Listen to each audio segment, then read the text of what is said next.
তারপরে মাফলার পেঁচা, মাফলার পেঁচা তুই ও মা আমার গলা বেঁধে যায় না। আর ওই যে আমগো 6 নম্বর রোডে রনির কাছে যা কইলাম 4টা দিলে 1টা খাওয়াতে দিয়ে অ্যান্টিবায়োটিক না তোর নাম জানো কি আমার ডক্সিভের না না ডক্সিভের না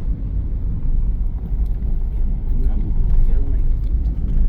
এটা সুন্দর ছিল নেটে সার্চ দিল তো গলা ব্যথা অ্যান্টিবায়োটিক করতে।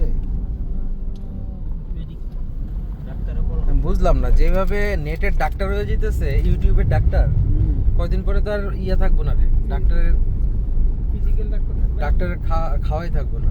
ডাক্তার তো অনলাইনেই ম্যাক্সিমাম ইয়ে করে।